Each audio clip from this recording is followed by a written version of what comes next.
Dorie Clarke is the author of Stand Out. It was voted the #1 leadership book by Inc. magazine, and here are her 5 steps to thrive in sales. Because if you don't know what your current brand is, it's almost impossible to get to the destination you want to be at because you just have no idea what to emphasize or de-emphasize. So one thing that I suggest in my first book, Reinventing You, is something called the 3-word exercise, which is a very quick way to try to get at this information. And so the assignment for folks is over the course of the next, let's say week, go to about half a dozen friends or colleagues that know you reasonably well. And you ask them a really simple question, which is, if you had to describe me in only 3 words, what would they be? And the trick is, number 1, you need to write it down because it's very easy afterwards to sort of forget what the first person said about you. You want to be comparing and looking for trends and patterns. For almost everybody, you are going to see a cluster of traits that they focus around. And the reason this is significant, Will, it's not that you're probably going to hear something you've never heard or never thought of before. I mean, most people have kind of a sense, but the part that we don't know, and the reason this is valuable, is that it's very, very hard, if not impossible, for us to know without asking what other people think is most distinctive about us, what's most unique about us. And so when we find that, it begins to give us a clue as to avenues that we can really lean in on and pursue. The way that I think of social proof is essentially the whole reason that we want and need social proof, i.e. credibility, is that we live in this very fast-moving, complex marketplace. People are sort of saying to themselves, okay, well, who do I trust? There's a lot of options about who I should buy from, who I should trust. Who do I pick? We want to give them a really clear reason to pick us. And so the problem that they're facing is that they don't have the time to do due diligence on you. And in some cases, they may not have the expertise. I mean, if you're a medical device salesman and it's doctors, yes, they do have the expertise. But in a lot of cases, people are buying products that they may not understand necessarily all of the minutiae. They need the salesman to explain it to them. So how do they even know who's good or who's trustworthy? And so the shortcut, the kind of life hack version of social proof is for you to affiliate with brands that they already know and trust.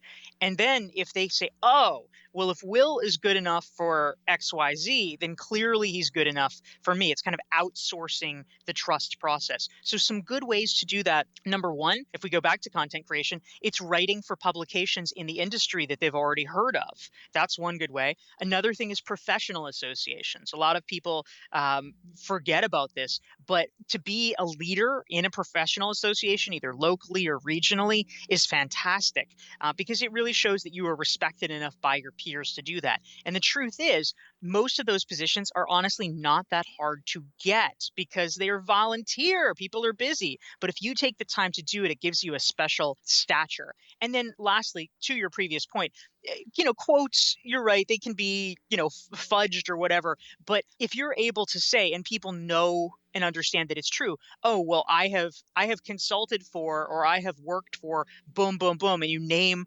prestigious companies in your industry, then they're able to say, oh, well, if they trust him, then, he must be good. So those are some ways that I think you can kind of shortcut the social proof process.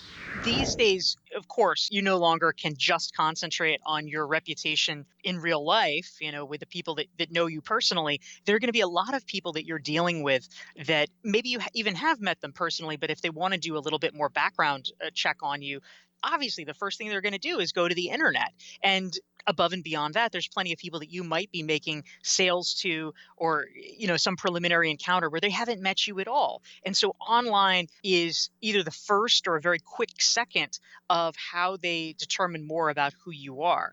And so taking the time to create a place for them to go that expresses your value is terrific. And the other key thing here, the reason that a website can be so powerful, is that research has shown again and again that we can, I'll put it in air quotes, we can get away with a lot more self promotion visually and in terms of the written word than we can orally. So if you were meeting somebody and you were to say, "Hi, I'm Will. Let me tell you all about my credentials," blah, blah, blah, blah, blah. People get sick of that so fast. They don't want to hear it that way because it seems obnoxious. But researchers have shown that literally if you're presenting people with that same information but they are reading it instead, they don't attribute, even though of course you wrote the website, they don't attribute it to you bragging about yourself. They just think, well, oh, here's this factual document about who Will is, and so they read it and they take it in and then say, well, Will's a smart guy. I think that certainly we can all think of people who are hiding behind the internet, right?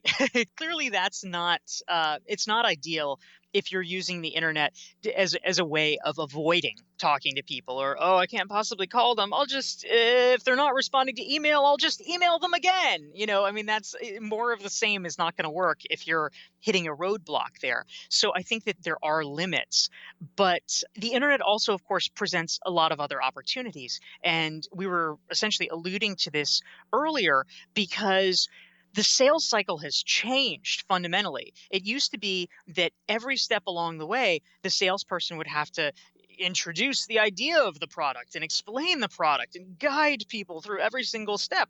And, for most customers, they got information that way because that's how they had to get information. It's not really that they necessarily loved it. I mean, some people did, but a lot of people didn't because, it is kind of a waste of time in some ways.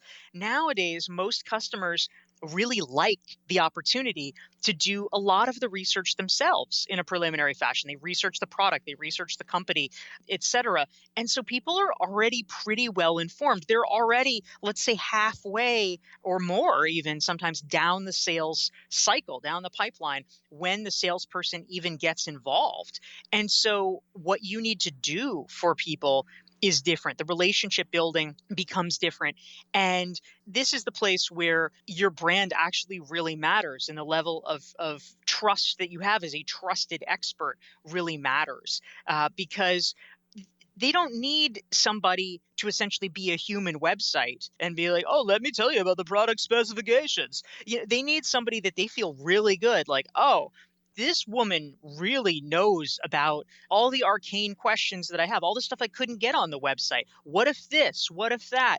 And if that salesperson is able to tell them, fantastic. That's the person that they want to be going with.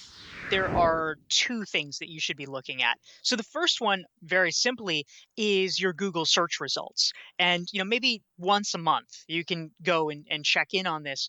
But one of the metrics that I like is what percentage of your Google search results that come up in the first, let's say, 2 or 3 pages are things that are created by you, and or are things that are exactly what you would want to be up in the initial rankings. Because for a lot of people, it's sort of a random mix. It's like, oh, here's my LinkedIn profile, and here's the minutes of the book group, and here's my race time from a marathon that I ran when I was in college. It's just this pastiche.